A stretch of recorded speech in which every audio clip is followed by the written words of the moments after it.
Guys, this is another video inspired by a question that was in the comments section from one of you guys. It's on an older video. It was a question of what is the perfect lock mechanism? Or is there a perfect lock mechanism? And I'm going to say I don't think there is because there's something wrong with all of them. So let's take a quick look at the logo and then crack into this.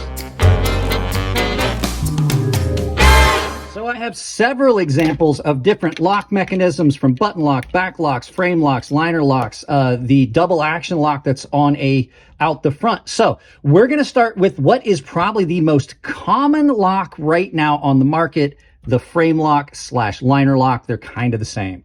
So liner lock and frame lock knives have been around for a while. I absolutely do love liner locks and frame locks. This is the Oaks Works Solar Storm, and it is a full frame lock. So basically what you have is the frame of the knife. The actual handles of the knife has got a spot that's cut out that goes all the way back, and then this is a little area that's removed to allow you to have a spot you can spring tension it, and then it's bent over so that it maintains that spring, and when you release the knife, it goes over to this lock area and then drops in and locks the knife. They are typically a very, very robust knife, and it holds up. Now, a liner lock is basically the same thing, except you've got the handles with these liners, hence the name, and that has got the same thing done to it. This is the Concept Prickle, a great little thin knife that has a liner lock. So the liner becomes the lock. And now these days, these are just typically about the same strength. Used to be that liner locks were a lot weaker. They weren't as reliable. They were done poorly. They didn't have as good attention paid to the lockup, and they would spring over past. But they are very good, very reliable locks. Now, wherein lies the problem? Well, because this knife uses this lock bar interfacing with a radius area on the lock face of the blade, on both of these, you can have issues where you reach a point where this no longer marries up completely, and now you have a little bit of play in that, and your lock isn't marrying up. Once it reaches a point where that radius, the blade can't go any further, and the lock face of the knife and of the frame lock have worn that it's not getting solid purchase, you can get some blade play. So they wear out. Now, that a lot of the problems that were happening in the past were done because they were titanium. People have started adding, as you can see, a lock bar insert that keeps it harder longer, and the steel and material doesn't deform as it would on some of the older knives that were just straight titanium. But you still can have that issue. So are they perfect? No, they wear out. They have problems. Some people don't like them. One of the other problems is, especially on the frame lock, when that frame kicks in, you know, the whole handle of knife now has got an area where you can feel that, and you lose a little bit of the ergos on that knife. So frame locks, liner locks, are they perfect? No. Are they great? Yeah, I love them. Which will bring us to our next ones, which is a very older style lock. And that is the back lock, the old school original back lock. Now, this is a triad lock, which is technically still a back lock. We'll talk about that in a second. But the way it works is, as you can see, this frame comes up. There is a spot cut in here. There's a little square area on the blade. There is a piece that matches up to that little area. It's like a key and groove, and it drops in and it locks, and it keeps your knife solid and locked up. It is a great, great design. It is 100% ambidextrous. It's one of the few locks that are. And they have been around for a long time, so a lot of people have gotten them just about perfect. Spyderco absolutely has some of the best back locks on the market. And then you get into this, which is the triad lock, which is a new take on it that kind of gets rid of one of the issues.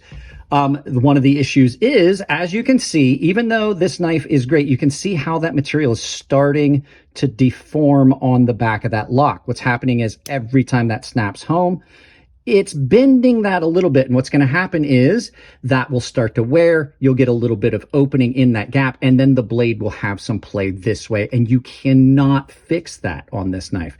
Another thing that happens is, it's common on both of these, is that things can get down in here and prevent the lock from dropping all the way in, and you can't lock your knife up. And so it stays like this, and it doesn't actually lock, and because there's something obstructing, and you would have to clean that out. So that is one of the problems. Now, the deformation issue, cold steel uses a triad lock on these knives, and they've gotten rid of that pretty much. This lock is probably the most robust lock on the market because instead of deforming, this will absolutely take up that force. That pin accepts that force, and it just goes in and allows that lock to stay. As a matter of fact, these break in and get stronger because every time that changes, this key drops further down in the slot. So this removed the issue of the deformation of material, but it did not resolve the issue of stuff getting down in this very deep groove here in this keyed area where the grooved area where the key drops in. So that has been resolved, the deformation, but you still can get stuff in there. So is it perfect? No. Is this the strongest lock on the market? I say that these two are some of the strongest. The Triad is absolutely, in my opinion, the strongest knife lock on the market outside of a fixed blade. So let's move on to the next one, which is the button lock. So the button lock is it's one of my favorite locks, and I grabbed another one because this one's hard to see, but the button lock is a plunger lock. You can see that there's a piece in there that drops into that slot. It locks it in place. You have to push the button up and over to remove it.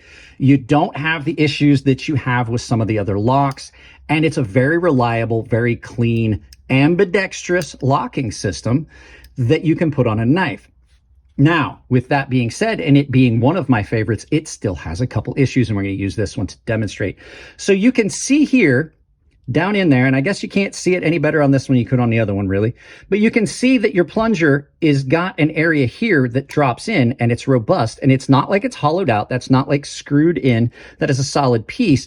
But what happens is that post that's in the middle does make this knife much more susceptible to damage to the lock from impact on the side. Will it cause it to fail? No, but what you can have, depending on the lock and what material is used to make the plunger here, zoom in, you can see you can damage that lock if you slammed in. So you've got it here, and you happen to slam in on that, that can actually damage the face of the lock and cause some issues, but it can also bend the post. Now, these Kaisers have got a very, very well done plunger. It's got a really thick post. It's going to be hard to do that, but there are a lot of knives on the market that have a button lock that post that they mill out so that the knife will be able to slide up and around to allow the clearance for that.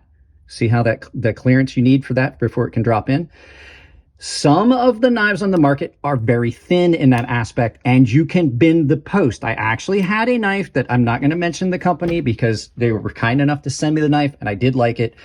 But the post in theirs was very weak, and I spine whack tested it because I just wanted to see, and it absolutely bent it. And now that knife has got weird blade play in it because the plunger post is now bent. So button locks, are they perfect? No. Another thing that can happen, I meant to mention this, just like with the back lock, you can get stuff in. Usually the open position is not an issue because there's not much room for stuff to get in there, you can see. But this closed position has got a much different aspect to it. Look at it this way. You can see it there. Stuff can get in there and prevent the plunger from dropping all the way in. And that can prevent the lock from actually completely engaging into the detent, and then the knife might come open. On this one, this has got a stiffer action, not an issue. On something that's really free like this one, it could cause a problem where the knife does not sit into detent and stay closed. So there you go.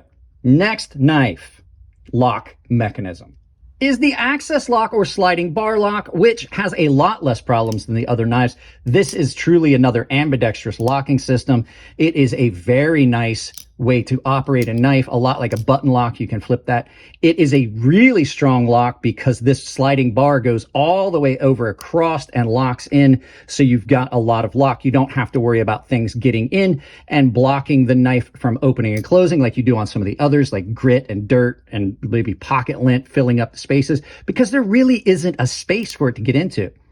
The problem you do have with the access locks and sliding bar locks are there are a couple little springs in here that definitely will break down over time. The Omega springs on the Benchmades and the springs on these will not maintain that tension forever. They have a tendency to break. It's like bending a paper clip back and forth. Eventually it will break. but you can easily get replacement springs for it. Your knife might only be down for a few days, but they're not perfect. They are a lot better than the other. I absolutely do like a good sliding bar lock or axis lock. They are absolutely a very reliable, very strong, very sturdy lock. And that is the only issue I really see with them on any of the knives, is that the springs break down. So there you go, which will bring us to our last one, which is, of course, the OTF double action. The double action on an OTF is absolutely really cool. It is a marvel of engineering. I did a video where I broke one down. I'll put a link to it down below, or I'll put a banner to it so you can check it. That video will be here, that shows you how it works. But there are some definite issues with this. And I'm not talking about the derail system where like you open the knife and it bumps into something and then it comes unlocked. That is just a safety feature that's built into these knives to prevent damaging the knife. And it's one of the rules. The problem is these are very, very finicky. So while they are amazing and they are an awesome feat, really cool design and the way they work, when you get dirt down in here, it absolutely will gum up the works. There's a couple springs, there's a couple small little gates that are on springs, and if you get it dirty, you're going to have problems with reliability on deployment and release. So the lock and the action are one and the same, and if it gets dirty, you're going to have problems. So no, this is not perfect. There are no real perfect lock systems out there that I've seen. Every one of them has small little issues. I'm hoping that someday there'll be some changes. There is the magnetic lock that's on the Factor, which I think would be less prone to a lot of these issues, but still, I don't think it's perfect. There's going to be issues with it as well. So no, there is no perfect. Let's turn this around, do some final thoughts on this already long video, and send you out about your day. All right, guys, I know that was a long one, but somebody had asked for it, so we're not going to stick around. There is no perfect lock. There is only the locks that you like. Some people like liner locks, some people like frame locks, some people like, it's up to personal opinion.